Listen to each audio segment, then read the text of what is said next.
The professional touch. In this section, we'll talk about things that make your application look and work really well. We'll cover such things like introducing tutorial, using ViewPager and Fragments, then about how to deploy to Google Play, and what are the tips for that.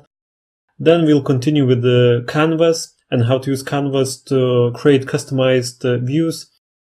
Then we'll continue with payments and integrating analytics. We'll learn what's important to incorporate and track in the analytics. Then we'll move on to quick tiles, and finally we'll conclude with an overview and basics of marketing for your application.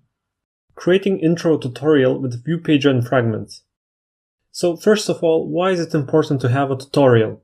Tutorial is a perfect place to introduce yourself, your application to the user, and tell a story, explain how to use the application and what will the user get out of it. In this case, we'll take a look at the page-based tutorial. It means that we'll just have a few messages in page-based user interface. So there'll be 3 pages and we'll just tell something about the application. It doesn't matter really what.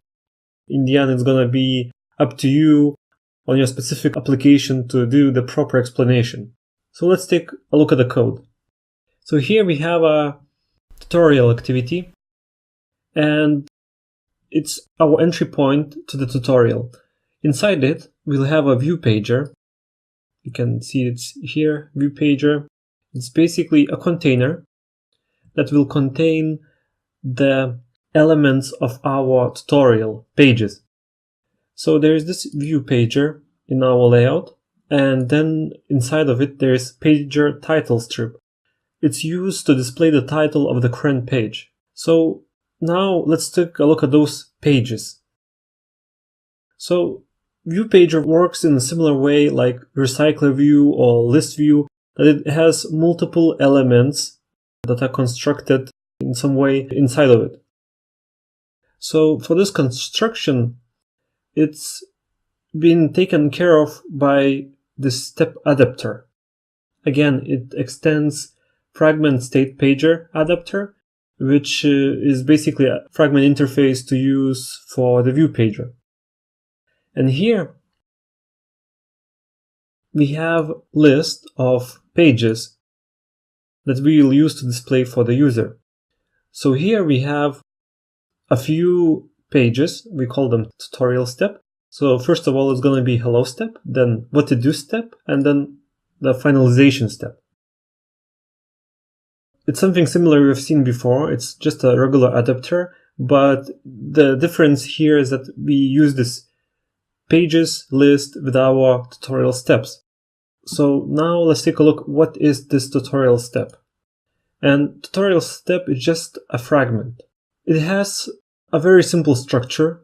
So it's an abstract class, and inside of it there are a few subclasses that we actually initialize later in the ViewPager's adapter.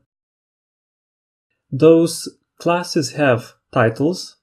We override this method, getTitle, and also they have a customized layout.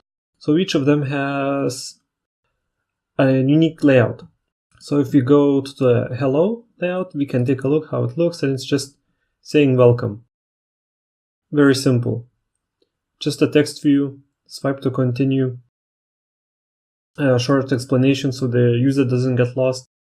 And we do something similar with all the other steps as well. The final step that we call finish step is filled with a button. It basically contains a button that can be used to start the actual application, our main activity that we have developed before.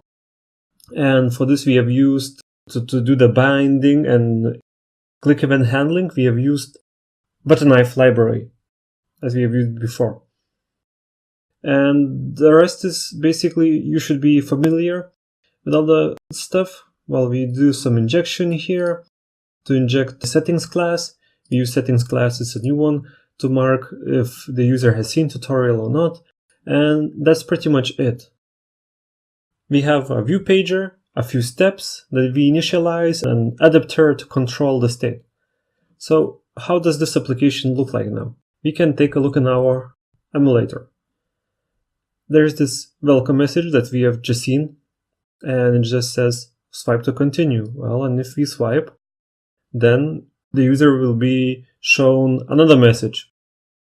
Well, explanation that in this application you can easily track the value of your portfolio. And then if the user continues, there's just a single button that, well, let's start using the app, and the application will start. That's it. And in the next video, we're going to take a look at the deployment to Google Play.